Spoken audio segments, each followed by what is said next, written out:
নমস্কাৰ বন্ধুসকল, মোৰ অন্য এটা ভিডিঅ'লৈ আপোনাক সকলোকে স্বাগত জনাইছোঁ। বন্ধুসকল, আজি আপোনালোকৰ মাজলৈ লৈ আহিছোঁ অগৰু অৰ্থাৎ হাঁচি গছৰ খেতি। বৰ্তমান সময়ত হাঁচি গছৰ খেতি কৰি বহুতো কৃষকে লাখ লাখ টকা উপাৰ্জন কৰিবলৈ সক্ষম হৈছে। আপোনালোকে যদি অগৰু খেতিৰ বিষয়ে জানিব বিচাৰিছে তেতিয়াহ'লে ভিডিঅ'টো অকণমানো স্কিপ নকৰাকৈ চাই যাব আৰু মোৰ চেনেলটোলৈ নতুন আহিছে যদি চেনেলটো ছাবস্ক্ৰাইব কৰি দিব, লগতে বেল আইকনটো টিপি দিব এনেকুৱা ভিডিঅ'বোৰ আপোনালোকে সোনকালে পাবলৈ।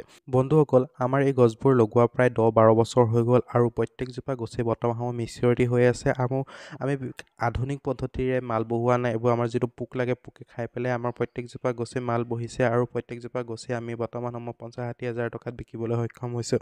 বহুতে কয় 2-3 লাখ টকাত বিকে, কিন্তু আমি সিমানটো পাবলৈ সক্ষম হোৱাগৈ নাই। কিন্তু 70-80 হাজাৰ টকা আমাৰ এজোপা গছ বিক্ৰী হৈ আছে আৰু প্ৰত্যেকজোপা গছে বহুতো ডাঙৰ ডাঙৰ হৈছে। যিহেতু আমি বাগানত লগাই থৈছোঁ, বাগানত লগাওঁতে আমি সাৰ প্ৰয়োগ কৰোঁ। হাঁচি গছত ইউৰিয়া প্ৰয়োগ কৰি থাকিলে কি হয় যে হাঁচি গছবোৰ কোমল হৈ থাকে আৰু পোকে বেছিকৈ খায়। সেই প্ৰত্যেক বছৰে আমি ইউৰিয়া প্ৰয়োগ কৰোঁ। বন্ধুসকল, আপোনালোকে ভিডিঅ'ত দেখিছেনে কেনেদৰে পোকে খাই আছে? প্ৰত্যেকজোপা গছেই এনেদৰে খাই আছে নধৰাকৈ আৰু জেগা নোহোৱাকৈ খাইছে পোকে। সেই বন্ধুসকল, আপোনালোকে ইউৰিয়া প্ৰয়োগ কৰি থাকিব। ইউৰিয়া প্ৰয়োগ কৰিলে গছজোপা যিমানেই কোমল হ'ব, পোকে সিমানেই খাব। এয়া দেখিছেনে তলত গোটেই জাবৰ ফুল হৈ আছে। বন্ধুসকল, চাচি গছৰো দুটা জাত আছে। এটা হ'ল ভোলা চাচি, এটা হ'ল তেলি চাচি। বন্ধুসকল, আপোনালোকে কেতিয়াও ভোলা চাচি নলগাব। বন্ধুসকল, ভোলা চাচি লগালে কি হৈ যায়, পোকে খুব কম খাব আৰু মালো খুব কম বহে আৰু ভোলা চাচিৰ যিটো মাল বহিব এইটো বগা বগা হয়। আপোনালোকে যদি তেলি চাচি লগায়, তেলি চাচি লগালে যিহেতু পোকেও বেছি খায় আৰু মালটো খুব ধুনীয়া কোলা হয় আৰু বেপাৰীয়ে খুব পচন্দ কৰে। সেই গছজোপাহে আপোনাৰ 70-80 হাজাৰ টকা পাবলৈ সক্ষম হ'ব। সেয়ে আপোনালোকে সদায় পুলি আনোতে ভোলা চাচি নানিব, তেলি চাচিহে আনিব। বন্ধুসকলে দেখিছিলে প্ৰত্যেকজোপা গছে কেনেকৈ খাই আছে আৰু এনেদৰে জোল বৈ আছে।